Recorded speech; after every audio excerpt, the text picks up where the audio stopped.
What up, everybody? I'm your host, JP. This is my co-host, Josh. Hey, everybody. And welcome back to another episode of the FilmBros podcast.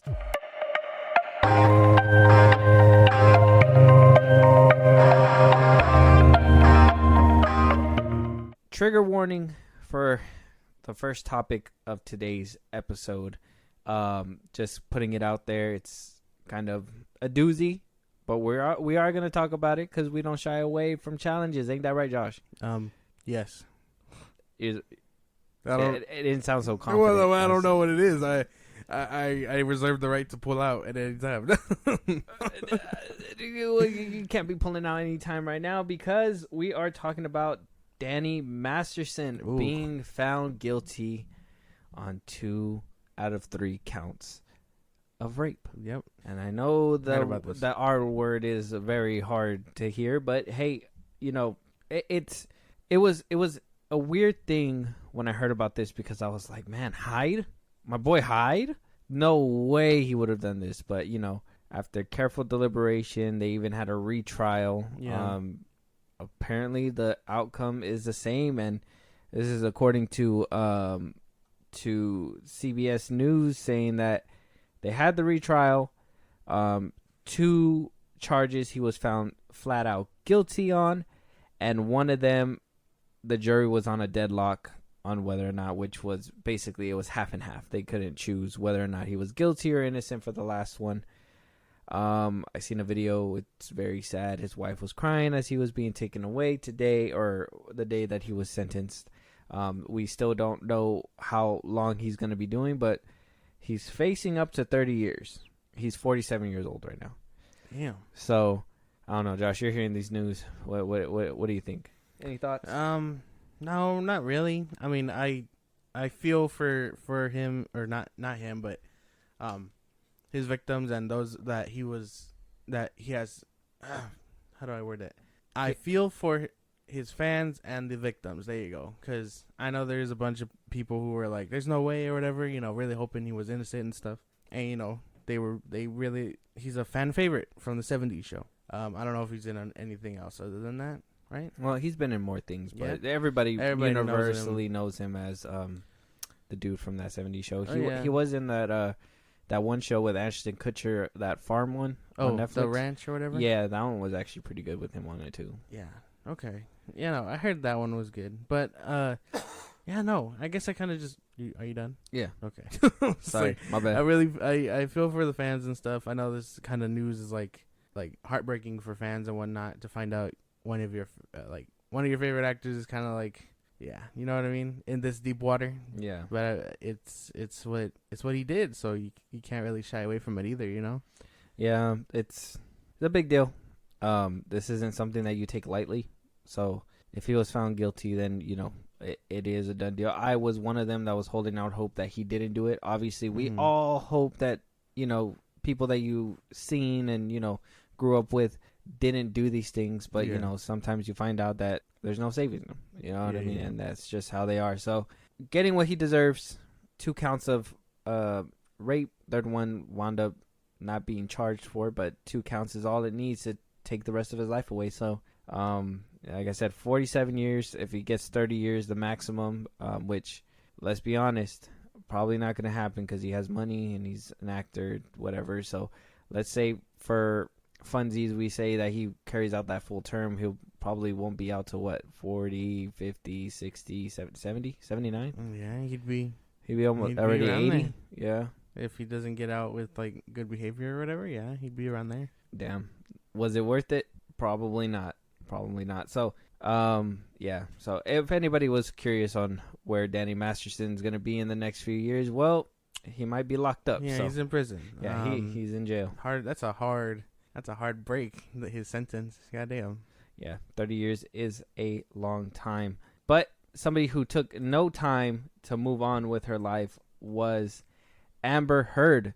So, pun intended, we heard that, a few episodes ago, we were talking about it, that an insider said that she wound up moving out to Spain. Wound up leaving out to Spain after the trial, saying that she doesn't want to come back. And it seems like she has confirmed that she is fine where she's at. So video circulating on TikTok, seeing a bunch of people trying to wave hi to her, say what's up, and a lot of people asked her in Spanish, like, do you love it here? She says yes, that she loves it here, and that she hopes to be here a while, saying that she was trying to get away from all the noise that was happening after the trial, and that is why she's in Spain, and I guess in no rush to leave anytime soon.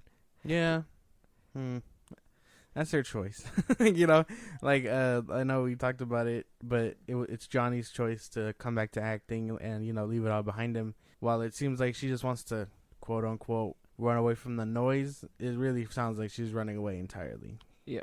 Because she doesn't want to face the noise that she created, let's be honest. Like, the noise that she started up, the noise that, she basically put on to Johnny Depp, you know what I mean? Like, all this noise that you created and basically could not handle, and so you run off to Spain saying that, hey, I love it here. Look, mark my words, I already know she's doing this just to hide out, lay low. Hopefully all this trial thing dies down in the next couple years or so, and then she's gonna be right back. Yeah, she'll be back on her bullshit. She'll be back in Hollywood. People will forget about it. Till this day, I still can't believe the people that still ride for her, for Amber Heard, saying that, oh no, it's Johnny's fault and blah blah blah blah. And even after the court and everything like that, like if anybody were to have done that, and I mean, when people were doing that for Johnny, saying that he was innocent and all that stuff, she was basically like, oh no, they're just trying to ride for him and whatever, because Johnny has people like that in his back pocket, and people love him, whatever, blah blah. He made people believe he actually has hands for scissors for hands or whatever. Stupid ass whatever she said in that one interview. But here she is, tail tucked between her legs in Spain. Still have those people backing her up.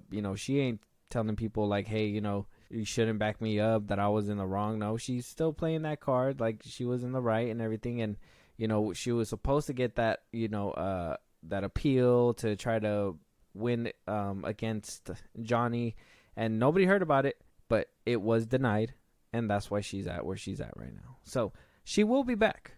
For those that love Amber Heard and believe that she was in the right in all this, and feel like she was wrongfully accused and she shouldn't be in Spain and she should be acting and Johnny shouldn't, look, actions speak louder than words. Johnny's here doing his job, coming out, acting again, and Amber has run away. Yeah, whatever, blah blah blah. Court of public opinion's not gonna let her come back because she lost. Look. She could have probably finessed her way or finagled her way into anything that she wanted to do, but she's out there now. Like I said, like you said, Josh, everybody decides their own path. She's deciding this. Intentions or anything aside, I think actions speak louder than words. And who's still in Hollywood and who's basically been, she says she left, but ran out of Hollywood.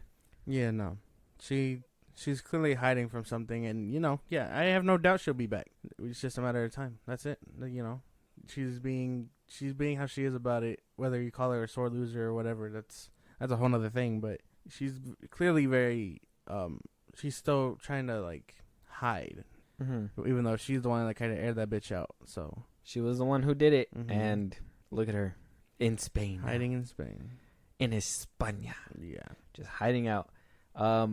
It is what it is, but a beef that we have heard, and we talked about it before, seemingly has been squashed. But we now have The Rock tapping in to basically give his blessing. All right, so over the weekend, he wound up going to Twitter. I'll read you.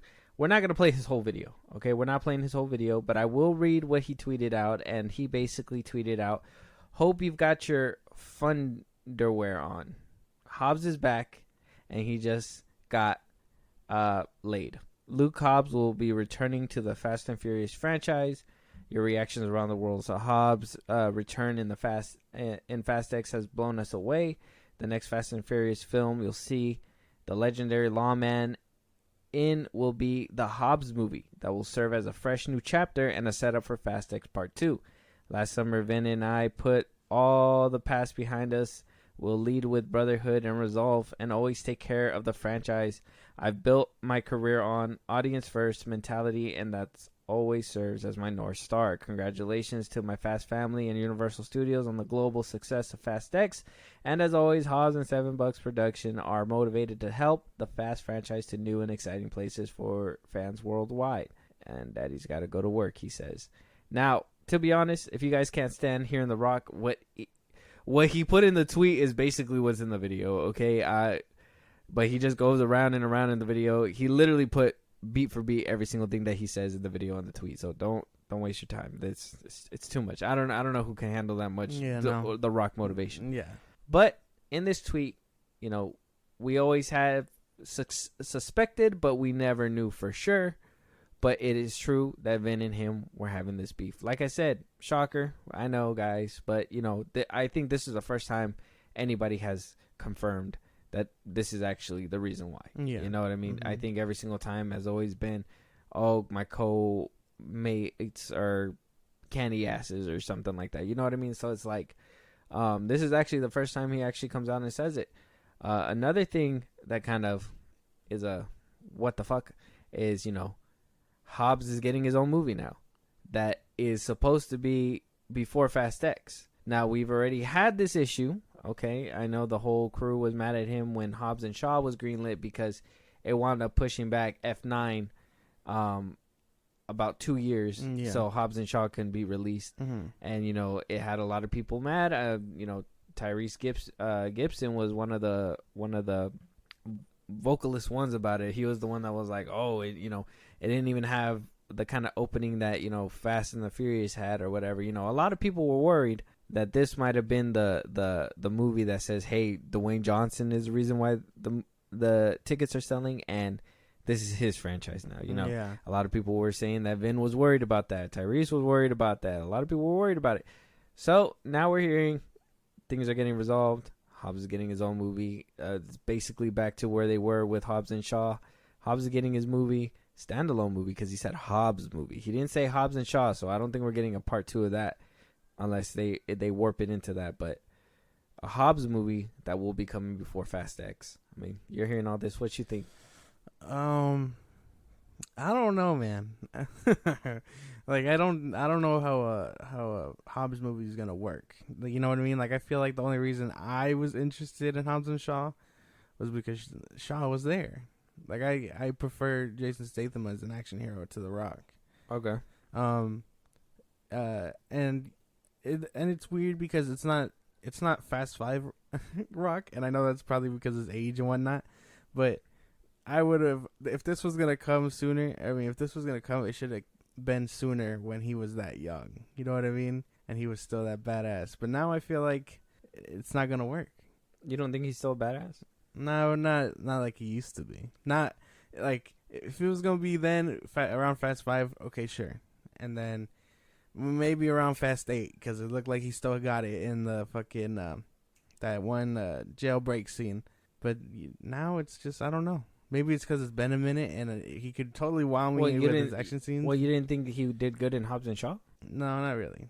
When it comes to those two, I think I prefer Jason Statham as an action hero, like I said. Well, yeah, to be honest, even Statham had that room full of guys, and The Rock just kind of knocked somebody out. Yeah. I mean, I guess I can see what you're saying. I mean, me personally, I think Hobbs is kind of like the only character I actually enjoyed The Rock in, like 100% fully. I think that's like the only role I can actually be like, okay, he plays The Rock, but he plays it in a way where, you know, it's smooth and it's pretty cool, you know? Yeah, and I'm good with that. I'm cool. Mm-hmm. So a Hobbs movie I'm cool with. It's just more, how is this gonna negatively affect everything else? Because, like I said, Fast X is probably gonna have to get a seat back, right? Is Vin seething at the teeth right now? You know what I mean? At one point, he said, on the red carpet, we talked about this the other day. He did say, Universal was kind of talking about thinking, hey, do you want to make Fast X a trilogy? We didn't know the trilogy included Hobbs' movie. What the fuck? Are we getting a part 2 and this is the movie that's going to be in between? Is this the trilogy that he was talking about? Are we cracking the case? I don't think so. Not the trilogy he was talking about, but maybe the trilogy that Universal was talking about, you know? Oh, fuck. That sounds That sounds bad because I would totally be bothered by that too. You know what I mean? Like it's a little weird to put him smack in the middle. This is like the Captain Marvel treatment. Now people are gonna feel obligated to see this one, to see Fast X 2, part 2. Maybe not. I mean, nobody felt obligated to go watch Hobbs and Shaw. It was actually the weakest performing in the box office when it came to the Fast franchise. So I mean, that one they said was gonna be separate though. That one they said that one was like its own thing, that they try to market it as like its own like little pocket. No, because they even put the title on there, Fast and the Furious presents Hobbs and Shaw. No, but it's different because it's not like I'm saying. It's like the Captain Marvel where you were like, oh, you have to see Captain Marvel to see Endgame. You know what I mean? But that's what this Hobbs movie is. It's not like the other one. Like, you get what I'm saying? I think it's gonna be the same as Hobbs and Shaw. No. Yeah. It's different. No, because I'm trying to understand you. What do you mean though it's different? Like, I'm trying to get your POV.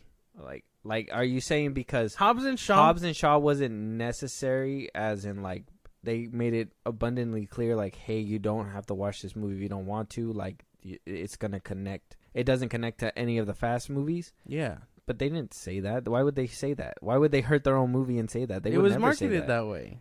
I remember that. No, where it was like, oh, this is like its own like little thing. It's basically who said that? Quote unquote the Shazam of the Fast Saga. That's what they said.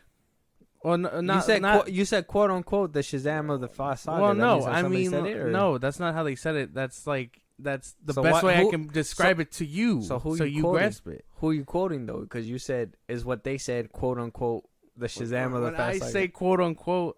You know, remember how they said Shazam was its own pocket? Oh, yeah, but you didn't end the quote until the Fast Saga. Okay, well, I'm just saying. I just wanted to point that out. But no. I don't think that anybody made it clear like that. I think a lot of people thought that it was supposed to be attached. I personally didn't think that it was supposed to be attached until they put the the Fast and Furious presents Hobbs and Shaw, because if you remember in the beginning when they were first promoting it, yes, and this was way before we even started like looking into this, so this could probably just be from a general audience point of view. But my general audience point of view was when they were promoting that movie, in the beginning it said Hobbs and Shaw, and then it was to my surprise later on when I started seeing the trailers later on that they put the Fast and Furious presents Hobbs and Shaw. I was like, as this is just me as a general audience brain, when I seen that was just me being like, oh, okay, so they kind of cleared it up saying that it is connected to that movie. Because what I was thinking was that in the beginning, like, hey, it was separated.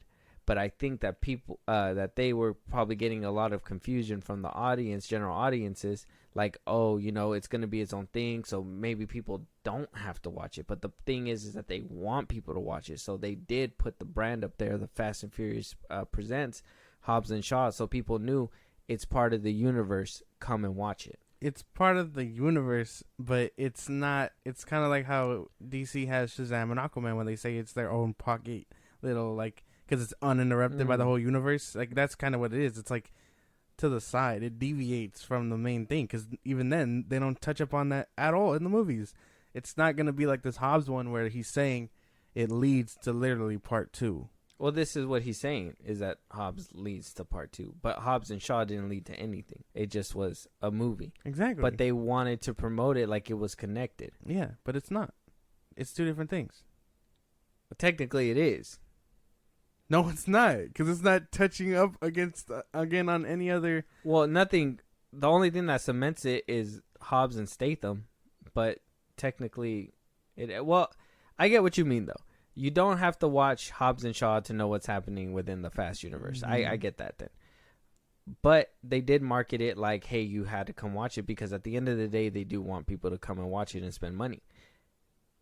Him is promoting it right now, saying that it's going to lead up to Fast X. This is the reason why he's probably doing it like this, and this is probably in the contract to make people feel like it is important to come watch this movie. Yeah, because it leads up to part 2. Yeah. And Hobbs and Shaw. So we agree. I don't know. I felt like we went around in circles just to agree. Well, no, because you had me explaining my point, and I was like, well, no, because Hobbs and Shaw led up to nothing. And yeah, they put the name on there so people know it's part of the universe, but it doesn't lead up to anything like this one is. They slapped this one between 1 and 2. So do you think this one's gonna make more money because of that then? I would hope so. Yeah, I'd imagine it would. Interesting. Yeah, that was just crazy. I felt like we just went in a whole circle. I don't know. That shit was weird. But moving on though. So Vin and Dwayne, they basically shook hands and they have no more beef. They said, "Hey, we're good. We're buds." But that's probably because they got their eyes on somebody else, and that's Dante. That's Jason Mamoa, okay? And from what we're hearing is that Vin has beef with Momoa now. Saying, I guess from an insider, is saying that they told Radar that Vin is embarrassed. Jason is being branded the only bright spot in the film and stealing his thunder in the franchise he built himself. Overacting and scene stealing undermined the artistic integrity of Fast X. And they go, a movie where someone tries to blow up the Vatican. Yeah. Jason Momoa is in the crosshairs right now. When you have someone crazy enough to blow up, in people's opinion, one of the most controversial and religious places, the Vatican, that's gonna be talked about. I in recent memory, I can't remember any movie where they were just like, let's blow that motherfucker up. You know what I mean? Mm-hmm. It's a talking point for sure. Because no one's ever been like, we should blow this motherfucker up. They don't blow. He doesn't do it. Spoiler alert. But it's a great fucking talking point. Because that just shows controversy. Yeah. But I think what I'm getting out of this quote more is just that. Okay. So, because we already talked about Dwayne and Vin's beef, right? We already talked about that. Yeah. And this all comes down to Vin Diesel just not being able to play nice with others. And I mean, he's blaming Momoa for the bad reviews, okay? Saying that because he was seen stealing and all that stuff. Oh, my God. But in my opinion, The Rock was kind of doing the same thing at one point. And this is where I'm just like, is Vin a sweetheart or is he really, just a, mean guy underneath it all? I understand, like the source said, he built up the Fast franchise on his own. He didn't have any. Well, I mean, he had Paul Walker to help him, so I mean, not necessarily on his own. But hey, Paul Walker passes away, and all of a sudden we forget who came up with him up until 7. But says that he built it up on his own, so that leads me to believe that when The Rock was coming in to try to take control, Vin Diesel was basically like, "No, you're showing me up," because a lot of people argue saying that Fast 5 is arguably the best one in the franchise, right? Yeah. We gave our opinions. If you guys haven't heard, we wound up ranking the Fast franchise. So if you guys want to go check that out, hey, hashtag self-plug. But arguably that Fast 5 is one of the better ones, right? Fast 6 as well, arguably one of the better ones. And that's why I told you that, at one point, that's why I believe Hobbs and Shaw wound up being put out was because, and why everybody felt betrayed was because The Rock was trying to prove like, hey, I am the ticket. You know what I mean? They had their little face off. Dwayne was the one that bowed out and said, "Hey, I'm out. I'm gone." Didn't come back for Fast 9, and now they're back rekindling it, whatever. Now he's over here fighting with Momoa. But why is he fighting with Momoa? Who is everybody talking about?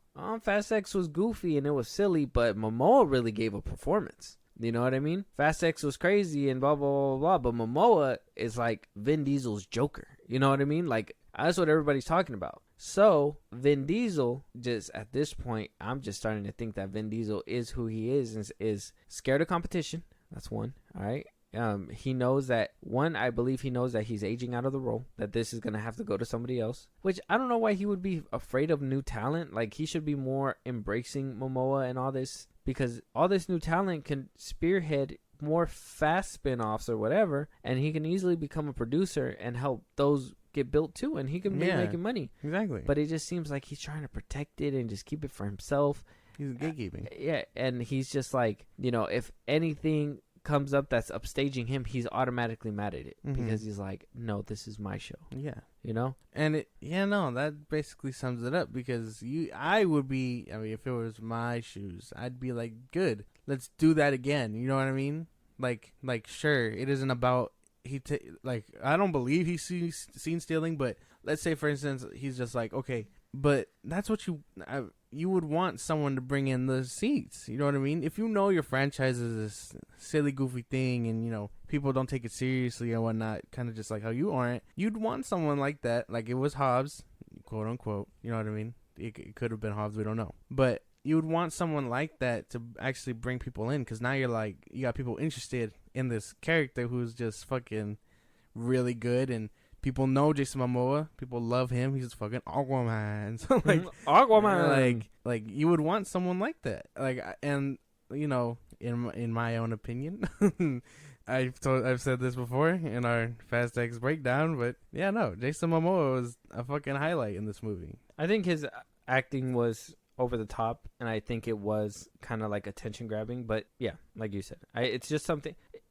needs to draw people's eyes into this movie, because you know, let's be honest here. After Fury 7, who really drew attention? I think the curiosity on how these movies were gonna go after Paul Walker passed away was the reason why everything did so well. That's why Fury 7 is still the highest grossing one. You know, everybody wanted to know how they were going to handle the movie. And I think 8 wound up making money as well because of that reason too. They were like, okay, what's going to happen to Paul Walker? You know, are we going to see him? Are we going to see a hint of him? And, you know, I think a lot of people were turned off by Fast 9. And John Cena wasn't the ticket to bring in a lot of people into seats like they thought he was going to be. I mean, come on. It's John Cena. Why would you think that? Yeah. Now you got Jason Momoa, somebody who's crazy. You know, word of mouth really spread fast when, you know, the whole... the opening weekend came around. A lot of people, the very first thing that was coming out, Momoa, you gotta watch it. Momoa is great. Everything's goofy and silly. Momoa is fucking fantastic. Whatever, blah blah blah. You need that shit, because now everybody's gonna want to come for part 2. Yeah. To see what the fuck Jason Momoa is gonna bring to the table. But that hurts his ego, because they ain't coming for Vin. Exactly. They ain't coming for the Diesel Man. They haven't been coming for the Diesel Man, quote unquote. They haven't been coming for him since 7. You know what I mean? I think you're right. Like, it's a lot of like, what will these movies look like without Paul Walker, for one, and then spectacle. Like, people are just like, oh, how are they gonna throw this one in Spain, and then, you know, 8 had the Rock fucking shifting a whole rocket with his arms, and then 9 was space, and now they, in our breakdown, you were saying that they didn't put out so much spectacle, which is fine. But what did they do? They gave you a kick-ass scene with the fucking ball in the Vatican. They gave you a kick-ass villain with Jason Mamoa, and they were like, here you go. So this should be an absolute win for this man, but if his ego is getting in the way, then, you know, fuck him.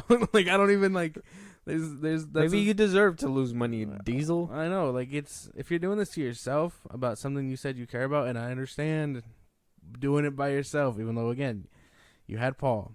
So it's not about him anymore. It's about you stingy bitch. Like, it doesn't make much sense. And that's why I said, and I said it in our breakdown, so go check that out. But these movies really haven't had a reason, you know, to go, you know, to actually keep this franchise going. And, you know, if Jason Momoa is that breath of fresh air that people have been looking for, be happy.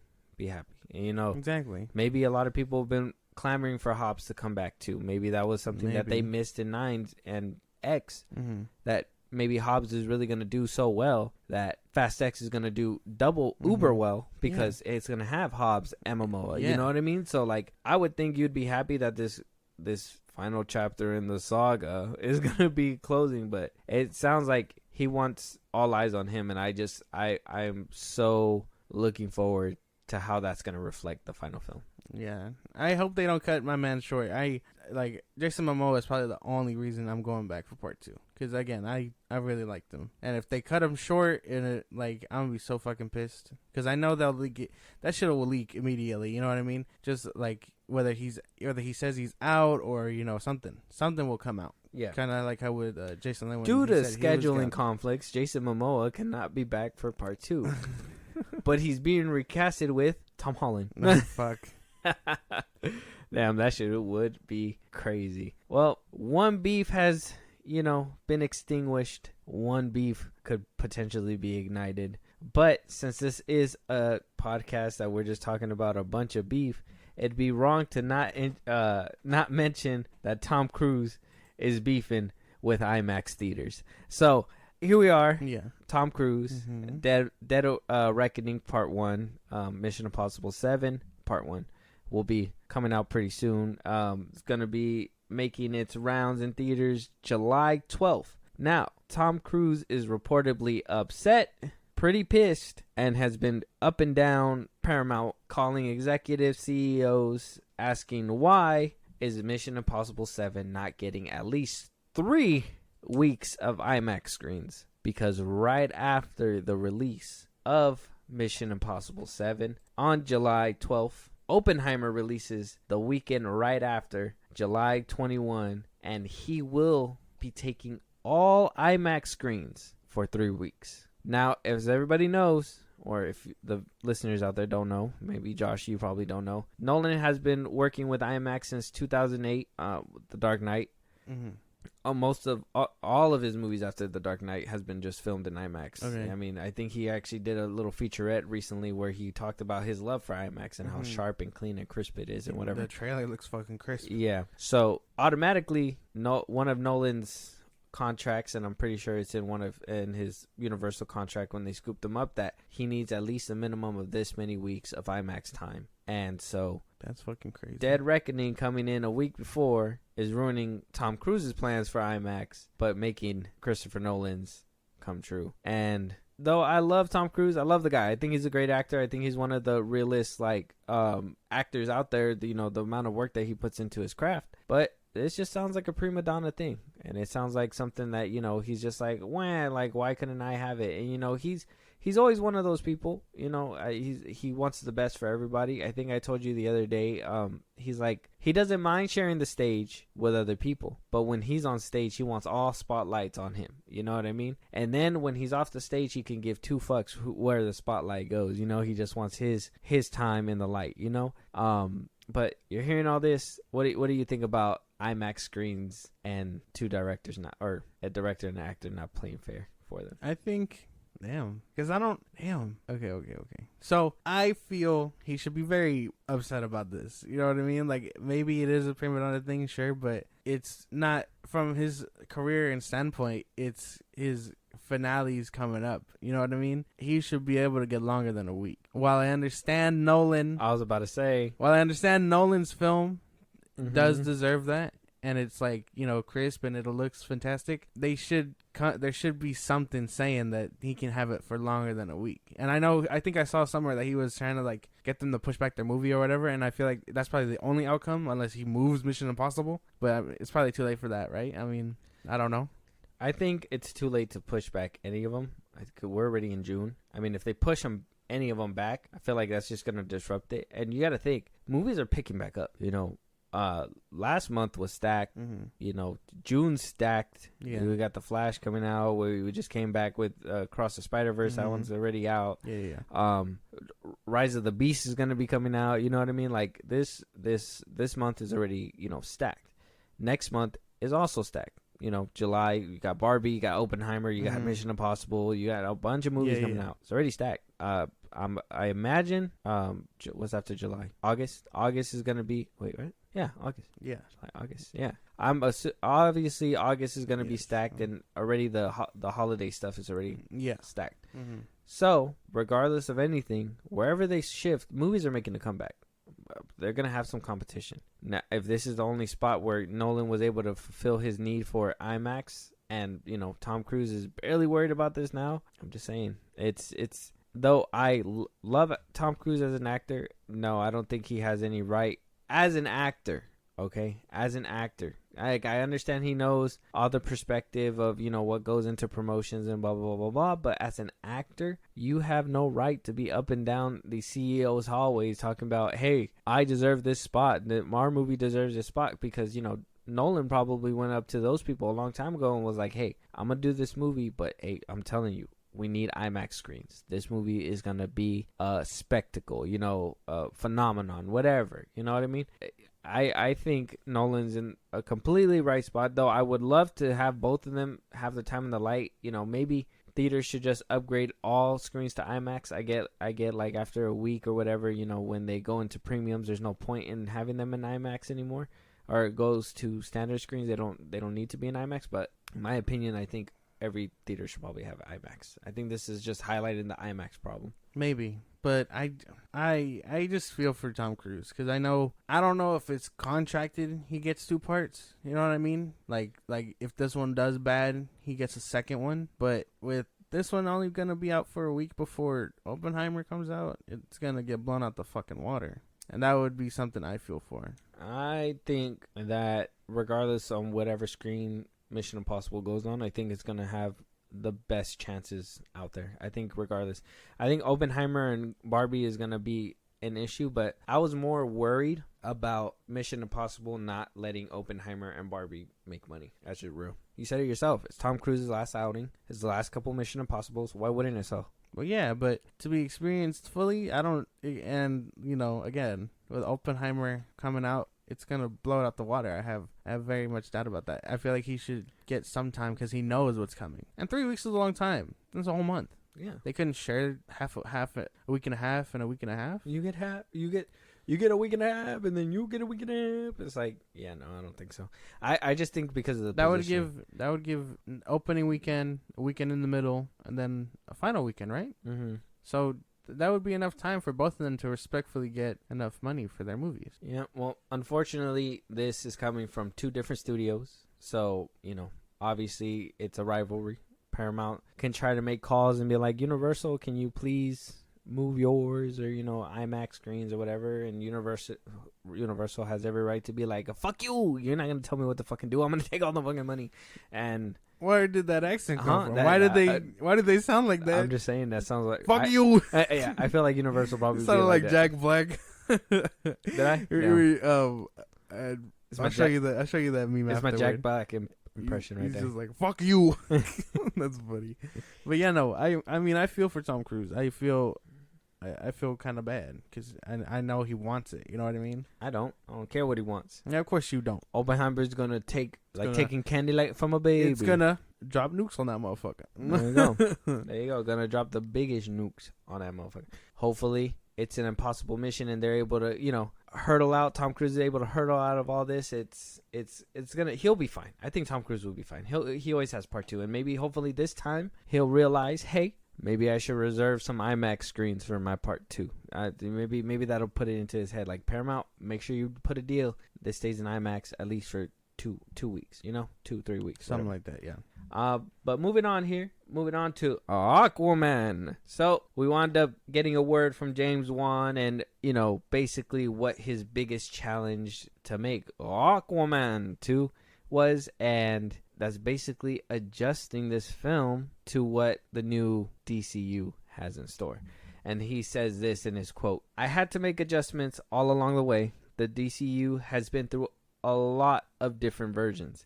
And one of the things that was challenging about this film was keeping track of what's going on. Fortunately, the Aquaman universe is pretty far removed from the rest of the world.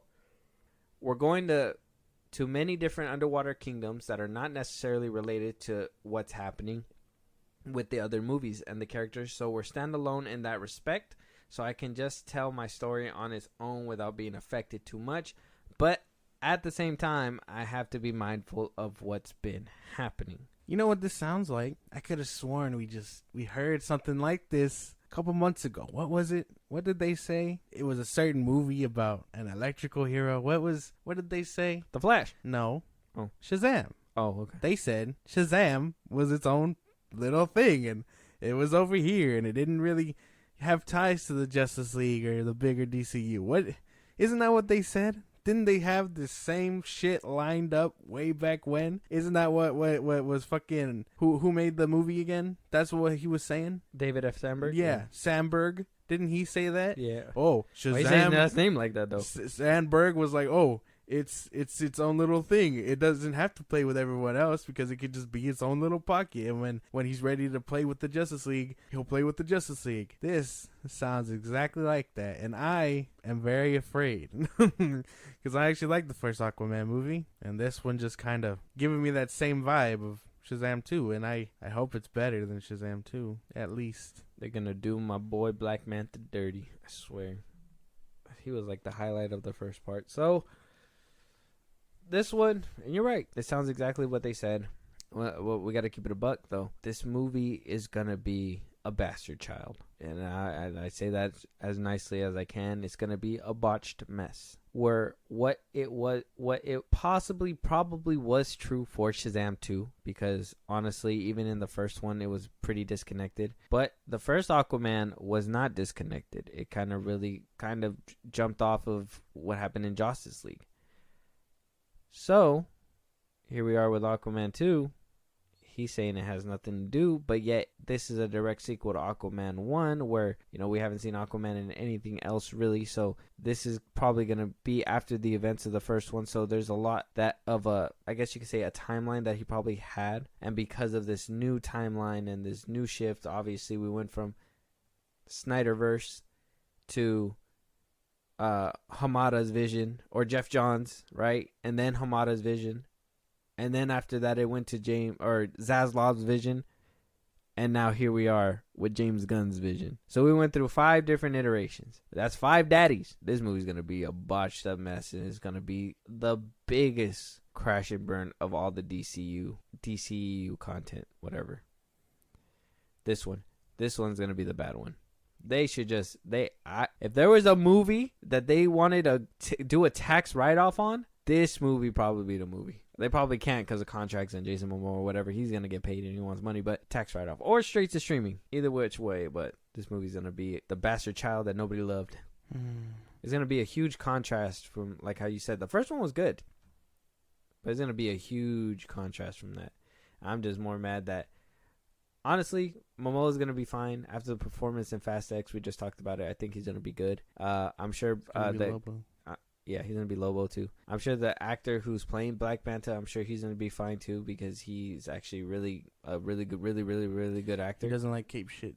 Yeah, but that's a different story. He doesn't have to do cape movies. Give it a buck. But his Black Manta was sick. Yeah. But he doesn't like cape shit. Yeah. No, he didn't say he didn't like it. He said that it's easy. He says it's clown work. This doesn't make me feel good. I don't like... Yeah, no, because then this makes me just feel bad, because now you're fucking with the shit I love, and I know I don't talk about Aquaman enough, but I do like the first one, and I would have preferred to keep seeing, if I had to keep seeing Aquaman, I'd prefer it be Momoa's. So now I know James Gunn is he's taking a dump on everything I like, and he expects me to pay money to watch his fucking movies. This bastard. Well, like I said, he undercut a lot of these movies at the fucking knees, bro. He fucking just cut a lot of these movies at the knees, and a lot of these movies are not going to shine like they were supposed to. This was going to be DC's year, man. I feel bad for James Wan, though, because, him coming from the Fast franchise and having to deal with what happened with, we talked about it earlier with Paul Walker and stuff like that, and him being like, nah, hell no, I'd never come back to do this. Now, over here at DC, it's the same thing. He's getting this botched thing. It's not the exact same thing, but he has to deal with different versions and having to switch and blah, blah, blah. He's probably never going to come back to DC either. It's he's probably just going to be I'm just going to stick to horror from now on. I'm just going to stay over here in my lane. That would make the most But he's sense. such a talented fucking director. Oh, yeah. That one-shot scene in Aquaman, in Aquaman, in fucking... in that house when the mom was fighting and shit and everybody was trying to break in, that whole one-shot scene, wow. James Wan's crazy for that one. I don't know if you've seen Malignant, but he did a phenomenal one-shot scene with that one too. No, I haven't seen that one. Yeah, no, I do feel bad for him too. A lot of these directors are being done dirty by DC, and I'm not blaming James Gunn for that one. That's not on him, but it's gonna be hard to get these directors, quote unquote, that he says he has lined up for his movies when a lot of them were done dirty by the old regime. Well, I'm sure they could understand, hey, James Gunn, there's a new person in town and stuff like that, but it's just more, who wants to be put through what all these people have been put through? You know what I mean? Maybe the old ones can probably come back and they can be you know what, it is a change of leadership and I feel different, but the rest of them are going to be actually, that place is just full of drama. You know what I mean? Exactly. I don't want to walk in there. We're not going to be over there. Mm-hmm. It was a surprise that, we already got James Mangold a part of this. You know what I mean? And even though their movie is probably a ways out, it's just going to be interesting where this goes. And sorry for James Wan, and honestly, Jason Momoa, like I said, he's gonna be fine, but mostly James Wan because this movie is gonna be a hard watch for sure. If you guys didn't think Aquaman could drown, I'll tell you, it's coming. My boy is drowning. Yeah, I don't know. I got nothing. Like I feel so dry talking about DC now because everything I know and was hoping for isn't coming. Well, I guess one positive, The Flash is being reviewed tonight, so you can look forward to that later. Why? So you can pull out fucking reviews and shit on my fucking dreams, just like James Gunn? Yeah. Fuck yeah. You and James Gunn are in the same damn boat. Yeah, just call me James Gunn Jr. Yeah, just call me Gunn Jr. Yeah, no, that's dumb, but yeah. All right, well, it is what it is. But moving on to The Flash.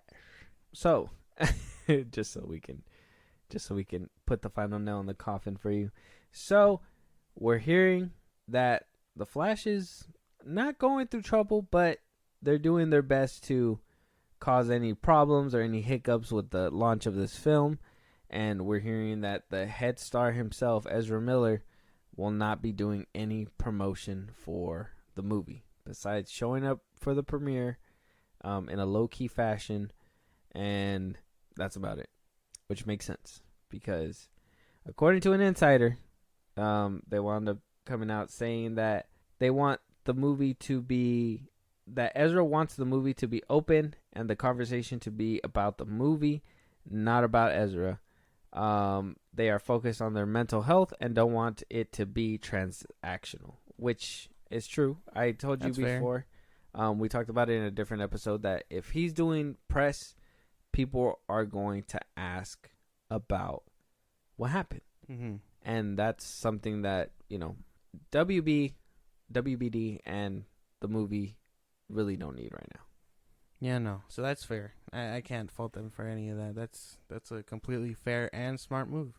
Damn. No, and in a low key fashion, what does that mean? He's just gonna show up in a hoodie and like be one of the audience members? No, I'm pretty sure they're probably gonna have him like wave and take pictures and stuff, but not talk to press. Like he'll probably be there waving and stuff like that, but they're probably like, if press come and try to ask him questions, they're just gonna be like, all right, he has to get going and get moving or whatever and take him to the theater and blah blah blah blah. So I think that's probably the route that they're gonna go, but it's true.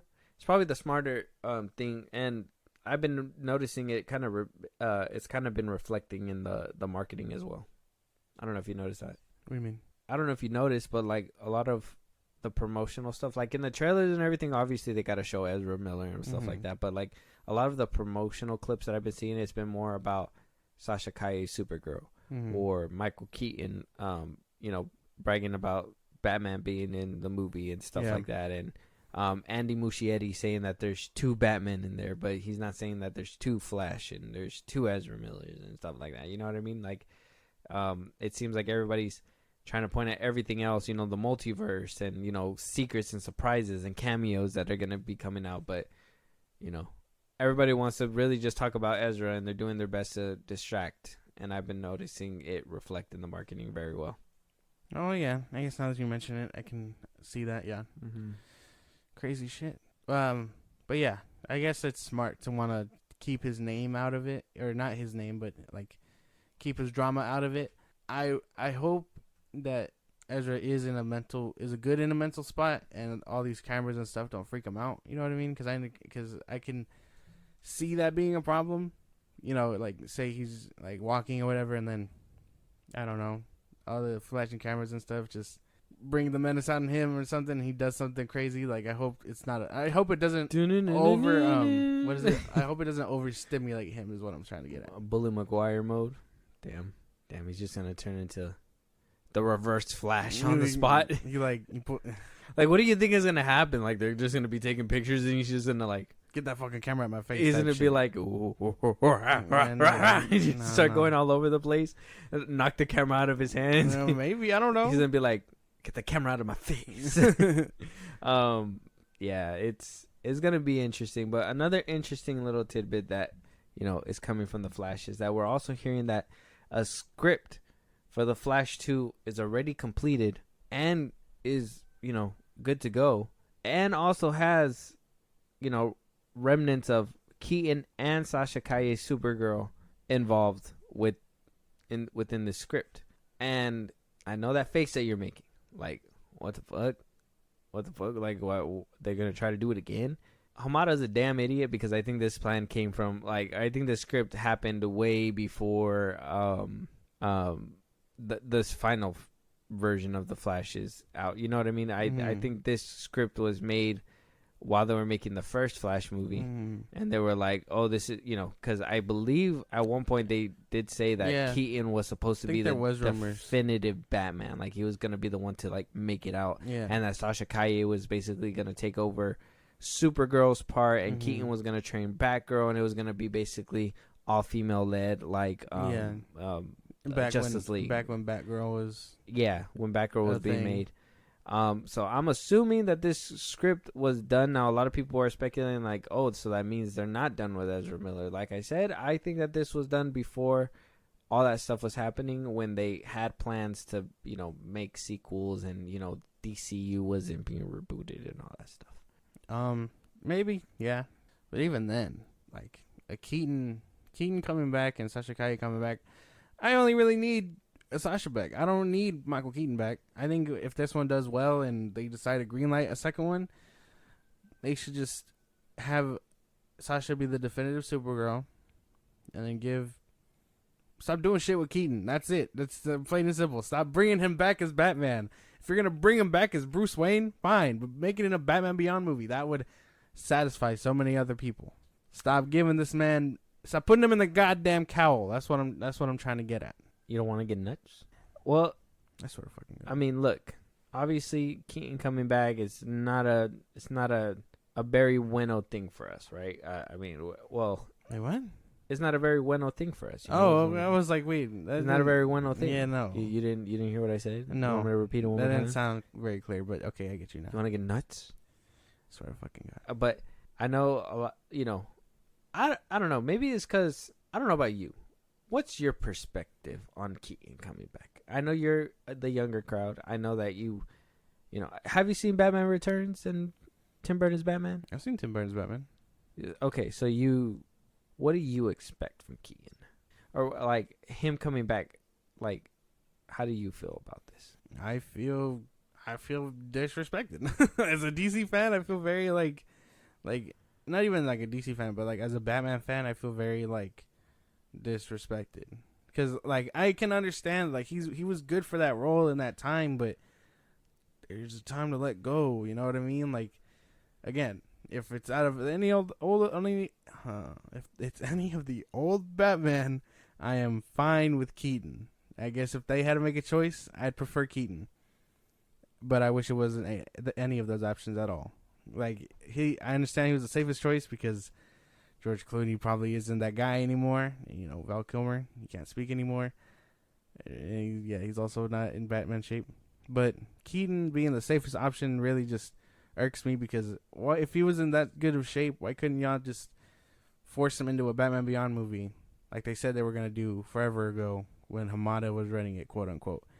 And then why couldn't they just keep Batfleck? That's my big thing. Batfleck I feel like he's my Batman and not Keaton. So, like, I can understand from a certain point of view that, yeah, it's cool for some people, but it's not very cool for me. Yeah, no, I don't fucking like it. I don't know why I don't even care why they picked him. They should have probably brought back Batfleck and just made him.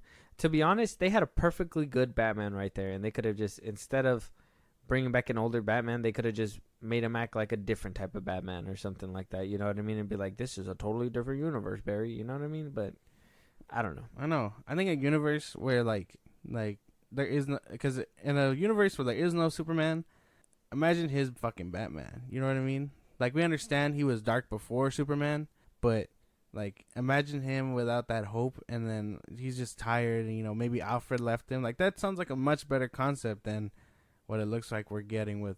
I think Keaton. That's what we're getting with Keaton, though. Really? No.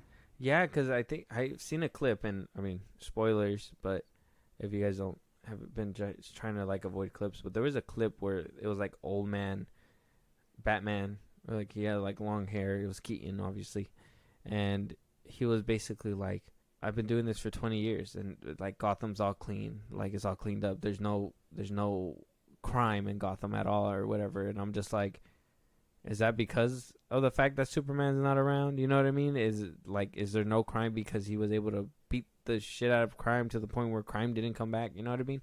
But yeah, there is a little clip about that. That's crazy because I think the concept of Batman only works if it's like I understand doing it for as long as you do.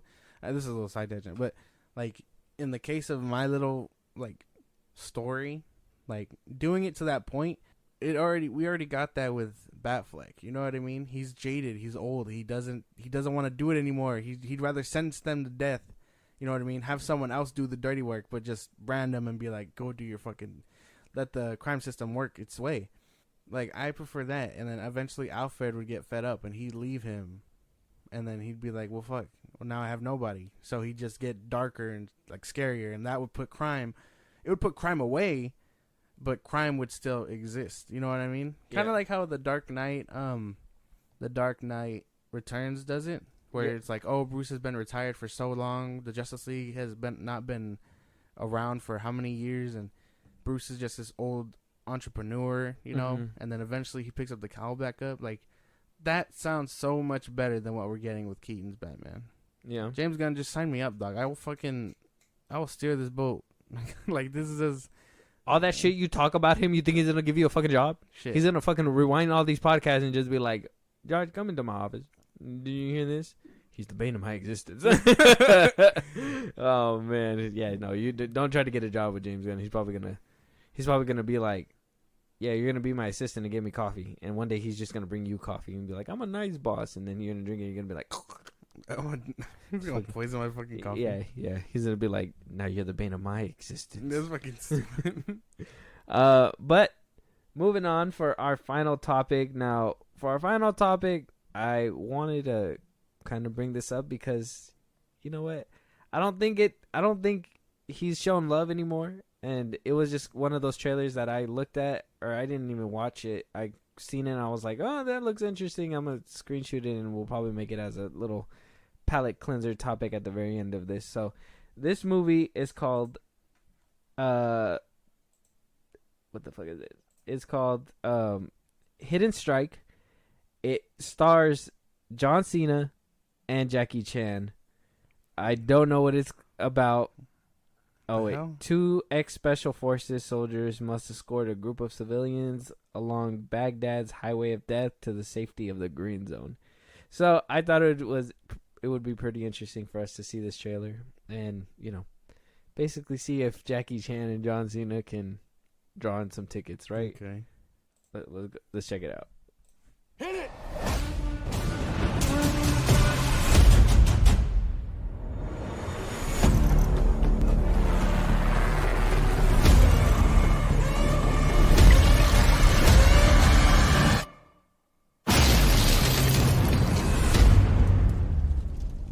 Put your seatbelt on.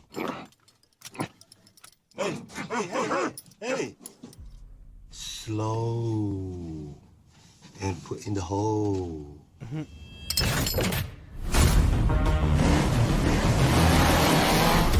It's a team of international criminals. The biggest oil heist in history. It's not personal. These guys are a little bit on edge. You guys do nicknames? Bald Eagle. Tomb Raider. Full disclosure, there's a lot going on here. I think they're gonna shoot you. Why? Because the first time I see you, I wanted to shoot you. Animus is on fire! See?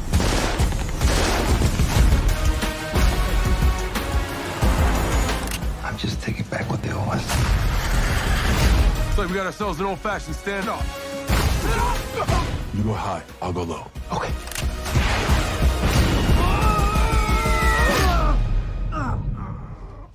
I'm okay. You okay? Get off me. Okay.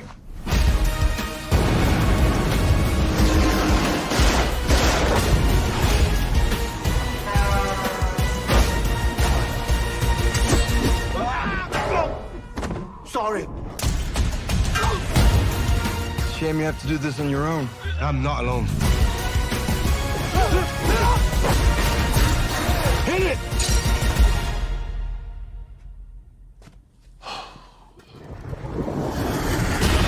What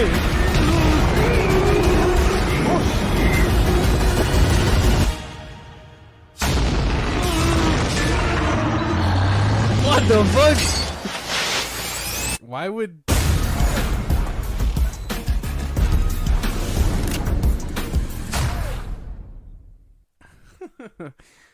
That looks entertaining. I wouldn't completely knock it. Yeah. I think some of the CGI and some of the backgrounds look kind of weird, but I would be Yeah, down. that looks kind of. It looks good in a bad way, if that makes any sense. I'm just happy to see Jackie Chan. I'm not happy to see that his hair is like dyed like that. I'm like, what are you doing, Jackie? Leave that boy alone. He's doing his best to look young, but I'm just like, bro, why? Because- But that shit was funny. That line was funny when he was like, they want to shoot you. He's like, how do you know? Because I wanted to shoot you when I first met you. I was like, Yeah. what the fuck? I don't know. The action looks cool, and yeah, the background and all that does look kind of funky. But again, it looks good in a bad way. Yeah, like it might be entertaining. Like this might be one of those like, oh, we didn't have enough money for like this big ass budget, but here's a good script type shit. I don't know. And if John Cena could sell it, I don't know. Yeah. And this might be Jackie Chan's comeback, and Rush Hour 4. yeah, on the road to Rush Hour 4. Rush Hour 4. He better make this comeback quick because Chris Tucker he's been waiting. Which is crazy because he looks in better shape than Chris Tucker. Jackie Chan? Mm-hmm. Yeah, of course. He's Jackie Chan, bro. Mm-hmm. He does fucking. You know what he does, bro? I don't. He does planks for fun. Yeah. You're like, damn, I'm bored. Yeah. Rolls out of bed. No, he's like, I am aboard. I'm telling you, Jackie Chan is a different breed. So, plus rice has to be a thing. Okay. Yeah, I don't. rice in his diet. You're not gonna tell me that Jackie Chan don't eat rice. Well, in his no. diet. I mean, okay.